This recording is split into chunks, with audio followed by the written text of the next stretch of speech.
नमस्कार, ऋतु राजपूत की ओर से बहारें हमको ढूंढेगी। इस कार्यक्रम में श्रोताओं, इन दिनों हम बात कर रहे हैं गुरुदत्त के व्यक्तित्व और उनकी फिल्मों पर। हमारे साथ है सुधीर चंद्रा जी, जो कि डीजी इनकम टैक्स में रहे और तमिलनाडु से सेवानिवृत्त हुए, और हमारे साथ हैं राजीव कुमार शुक्ल जी। बात चल रही थी साहब बीबी और गुलाम फिल्म की। हमने उनके कुछ गीतों की बात की, मीना कुमारी के अभिनय की बात की, लेकिन एक अक्खड़ और अलग तरह के चरित्र की अगर मैं बात करूं जो उनके पति ने निभाया, रहमान ने, कि वो उनकी किसी मनुहार से प्रभावित नहीं होते और आखिरकार जहां उन्हें जाना होता है अपने दुक्के पे इक्के पे सवार होके तो निकल जाते हैं घोड़ा गाड़ी पर। लेकिन इधर ये भोला बाबू जो हमारे गुरुदत्त जी का कैरेक्टर है इस फिल्म भूतनाथ उनका नाम है। राजीव जी क्या कहेंगे? नहीं, देखिए, इसमें भी एक विकास होता है जो उनका रिश्ता जब्बा से है। जब्बा, हाँ, वहीदा रहमान का जो चरित्र है। आप याद करें कि आशा जी का भी एक बहुत सुंदर गीत है, मेरी बात रही मेरे मन में। ये देखिए यहाँ, क्योंकि दुख जो है वो किसे छोड़ता है। ये जो चंचल, प्रसन्नचित्त, खुश मिजाज, विदुषी लड़की है शहर की, वो भी जब कभी जीवन के संघर्षों में पाती है कि रिश्ता जो है टूट सा रहा है, दरक रहा है, दूर जा रहा है, और उसका ये गीत आता है। आप शायद ये भी जानते होंगे कि ये गीत जो है बांग्ला में भी इस गीत को गाया गया है, और इसका एक संस्करण बांग्ला में भी है। लेकिन ये है कि इसका एक संस्करण है जो हिंदी में है, और क्या शानदार गाना वो है। मैं समझता हूँ कि थोड़ी सी जो उसकी निराशा की एक मनस्थिति गाना है, पर क्या खूबसूरत तरीके से इसको फिल्माया भी गया है और किस ढंग से इसको निभाया गया है, आइए सुनते हैं।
रगों में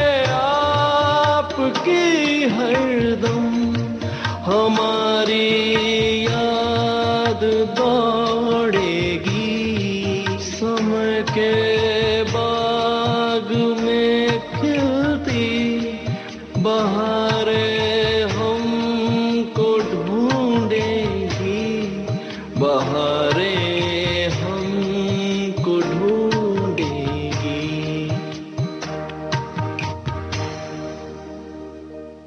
कार्यक्रम आपका अपना है, जी हाँ, बहारें हमको ढूंढेगी। एक बार फिर से स्वागत है हमारे सभी श्रोताओं का इस कार्यक्रम में। मैं हूँ आपके साथ ऋतु राजपूत और मेरे साथ राजीव सुधीर।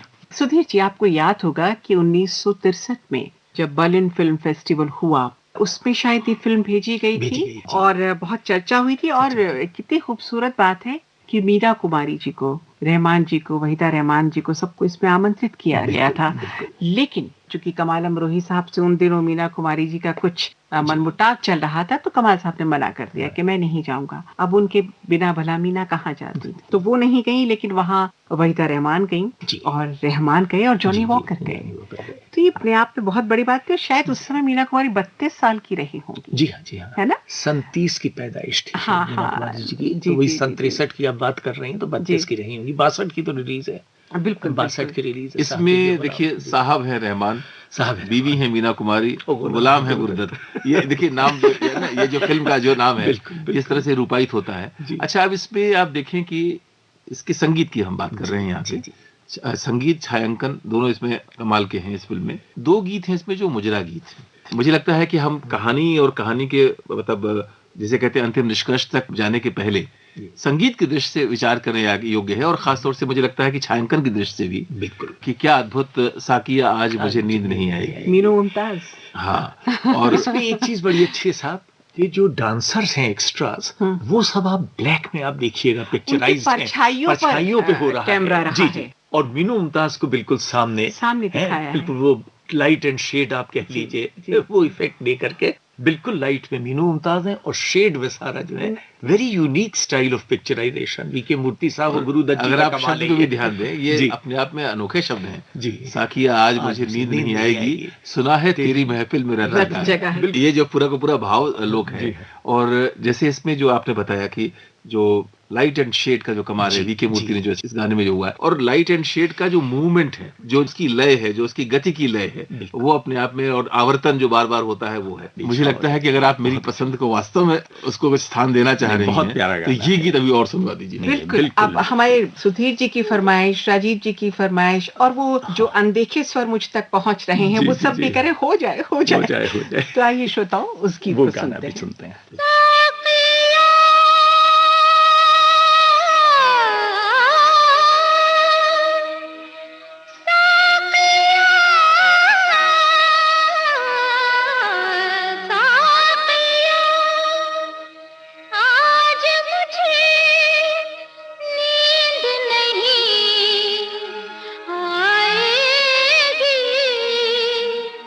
नींद नहीं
सूरत का जाम भी हो तकदीर है उसी की जो ले इनसे काम भी।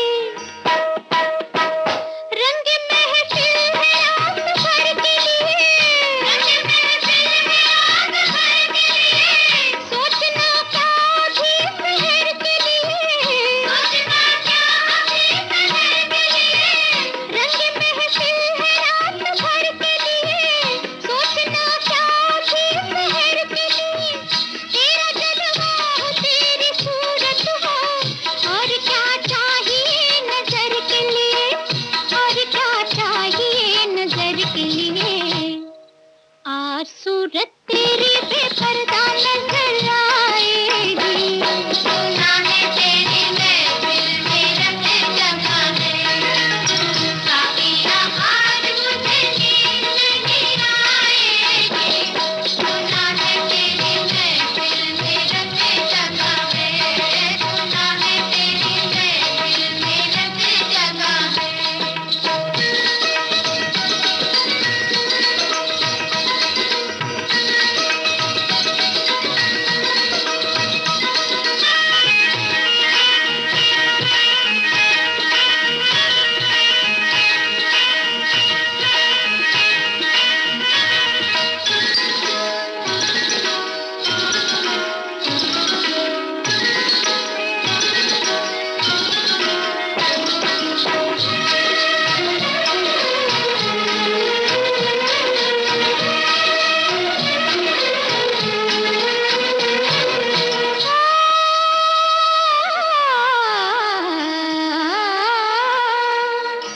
मोहब्बत में जो मिट जाता है वो कुछ कह नहीं सकता।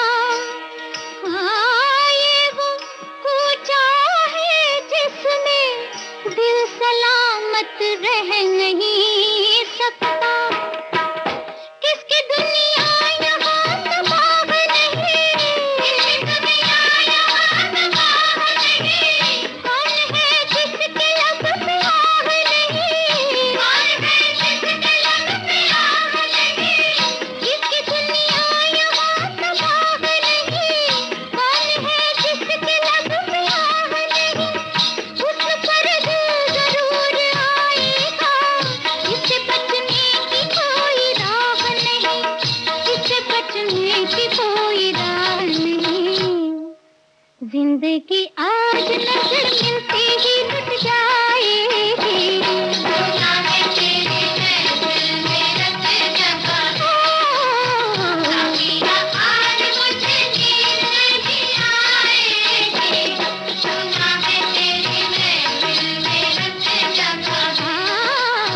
आंखों आंखों में यूं ही रात गुजर जाएगी, सुना है तेरी महफिल में रंग जमा है, सुना है तेरी महफिल में रंग जमा है।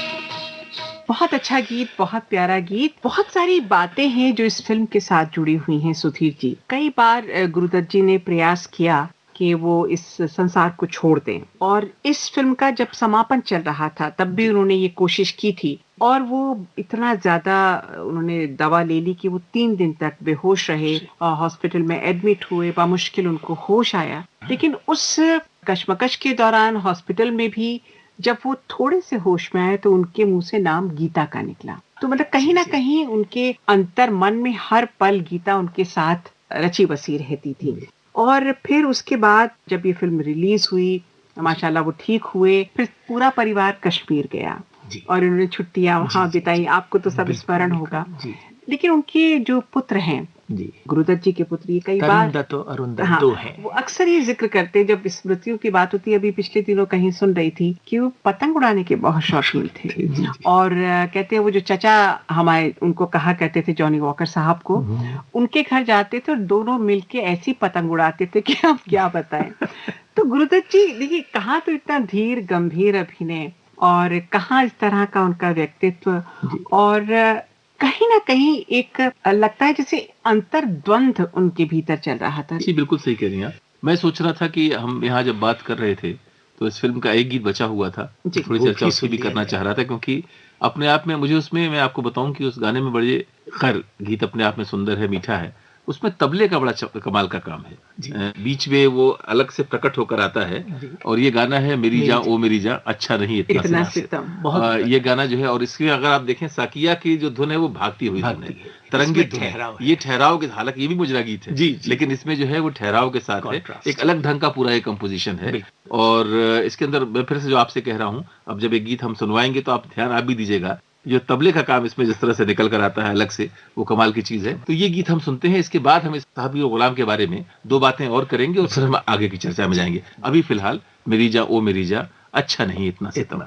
मेरी जा ओ मेरी जा, अच्छा नहीं इतना सितम, मेरी जा ओ मेरी जा, अच्छा नहीं इतना सितम, मुझे ना छेड़ सनम, मुझे ना छेड़ सनम, हाय मुझे ना छेड़ सनम, मर गई मैं तेरी कसम, मेरी जान ओ मेरी जान, मेरी जान ओ मेरी जान, अच्छा नहीं इतना सितम।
मेरी जान ओ मेरी जान, ना ना ना ओ मेरी जान, अच्छा नहीं इतना सितम।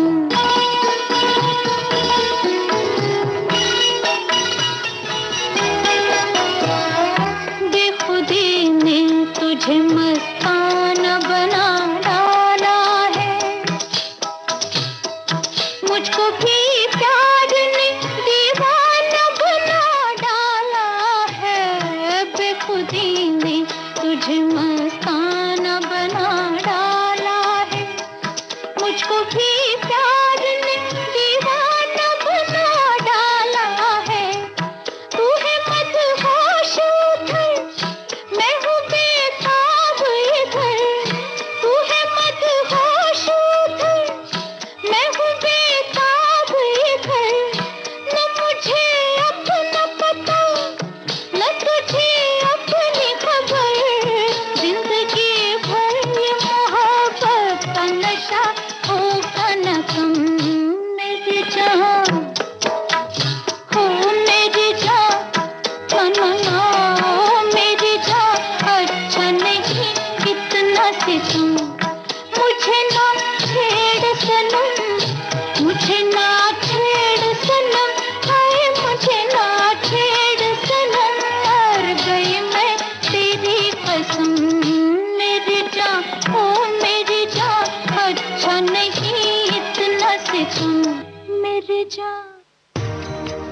हमारा जिक्र भी होगा, हमारी बात भी होगी, रगों में आपकी हरदम हमारी याद दौड़ेगी, समय के बाग में खिलती बहारें हमको ढूंढेगी, बहारें हमको ढूंढेगी।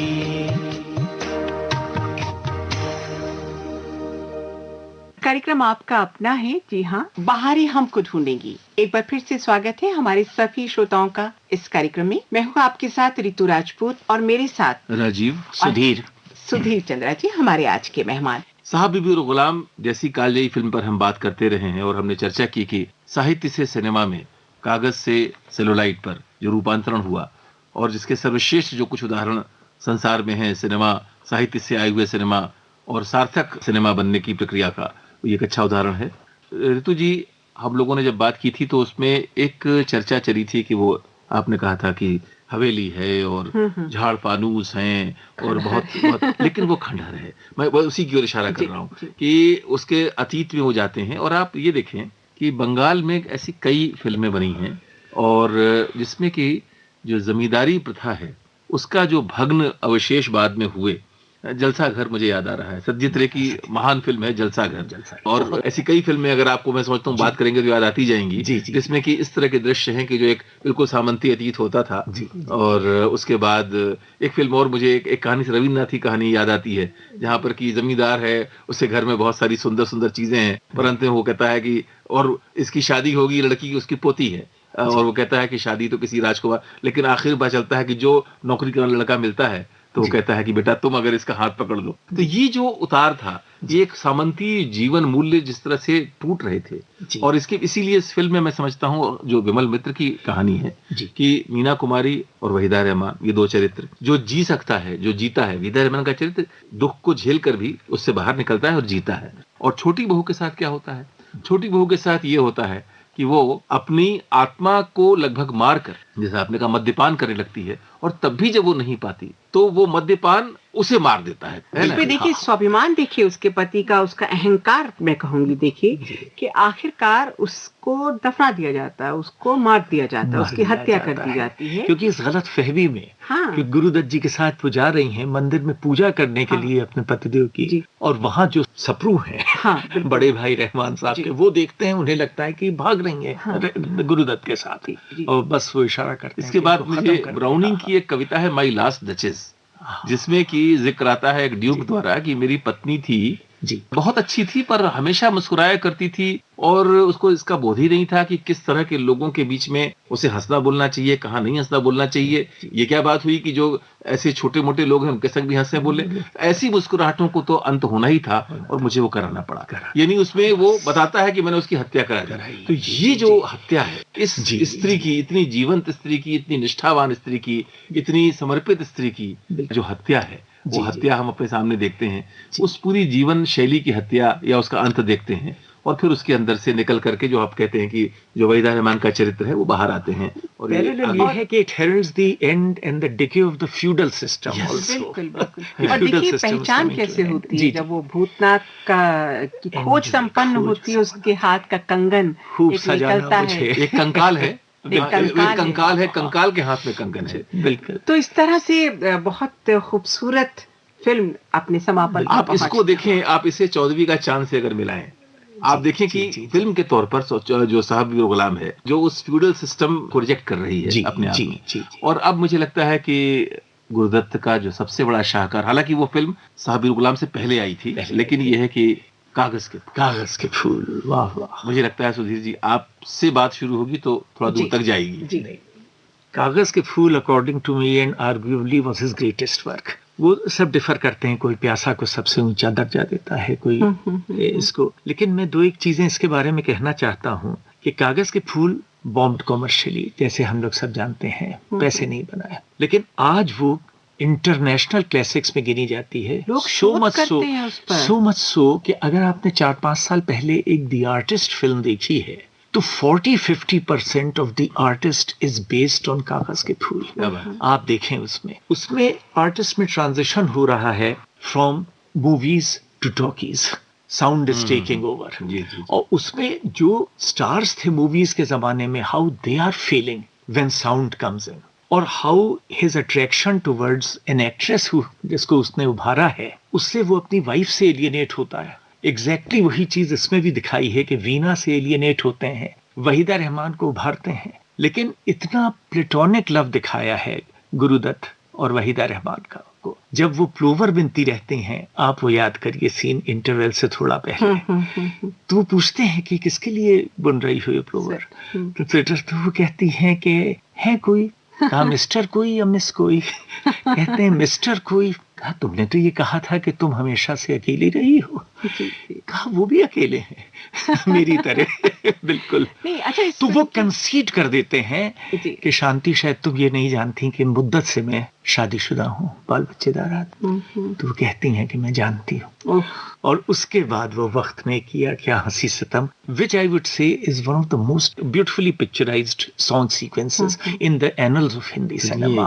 कैफी साहब ने क्या लिखा है, क्या सचिन देव बर्मन ने उसका संगीत दिया है, और गीता जी ने क्या उसे गाया, क्या गाया, क्या ठहराव है उसमें, क्या स्तब्धता है उसके अंदर बसी हुई, और खड़ी हुई है दरवाजे पर वहीदा रहमान जी, रोशनी का एक लहर आ रही है, के मूर्ति साहब और ये कुर्सी में बैठे हुए हैं, और कोई मूवमेंट नहीं है, लेकिन गीत के अंदर मूवमेंट है। जाएंगे कहाँ सूझता नहीं, पास्ट प्रेजेंट एंड चल पड़े मगर रास्ता नहीं जी, पास्ट प्रेजेंट एंड फ्यूचर आया है साहब इस तरीके से। वक्त ने किया क्या हंसी से तब तो प्रेजेंट है, फिर बेकरार दिल इस तरह मिले, पास्ट में जाते हैं हम लोग और जाएंगे कहाँ, जैसा आपने कहा सूझता नहीं, फ्यूचर है, तो देयर इज अटर कंफ्यूजन। इसमें आप अगर गौर करें कि जो मुखड़े में जी वक्त ने किया क्या हंसी सितम, ये जो सितम है वो भी हंसी सितम, और ये वक्त ने किया है, वक्त किसी का बस नहीं है। और देखिए यहाँ पर जी मैं समझता हूँ कि जो मानवीय संबंध है जी, उनकी जो एक त्रासदी है, विडंबना है।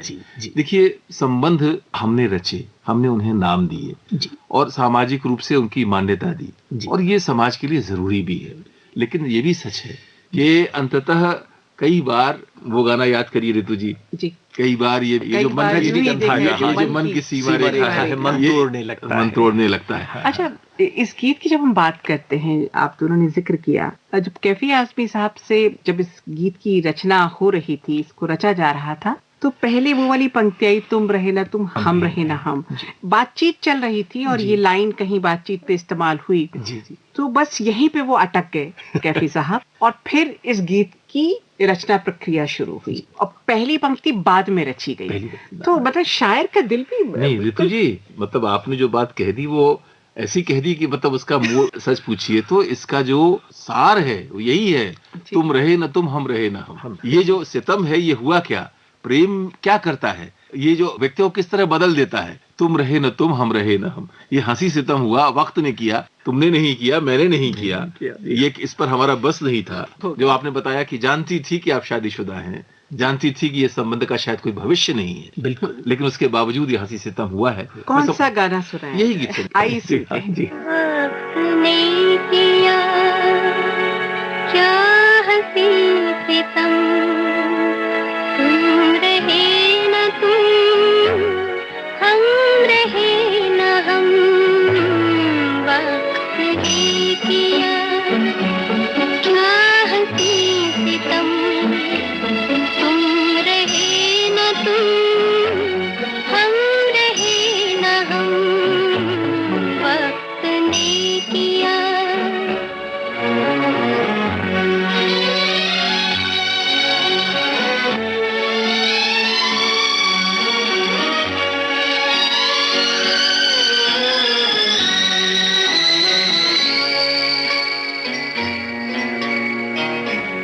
बेकरार दिल इस तरह मिले, जिस तरह कभी हम जुदा न थे। बेकरार दिल इस तरह मिले, जिस तरह कभी हम जुदा न थे।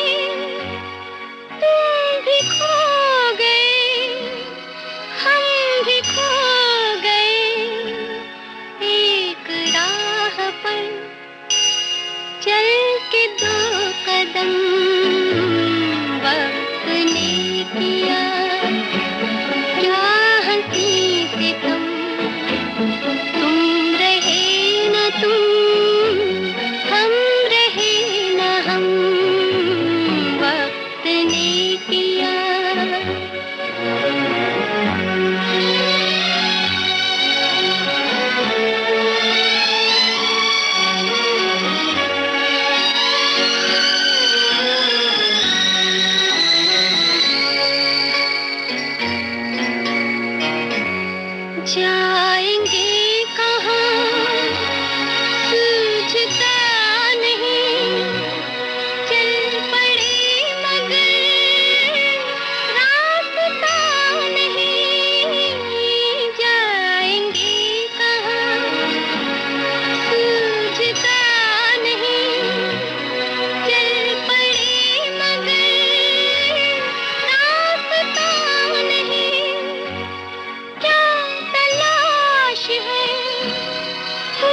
पता नहीं बुन रहे हैं दिल ख्वाब दम बदम वक्त ने किया क्या हंसी सितम तुम रहे न तुम हम रहे न हम वक्त ने किया। इस कार्यक्रम की अगली कड़ी आप तक पहुंचेगी। प्रोग्राम आपका अपना बहारें हमको ढूंढेंगी। हमारा जिक्र भी होगा, हमारी बात भी होगी, रगों में आपकी हरदम हमारी याद दौड़ेगी। समय के बाग में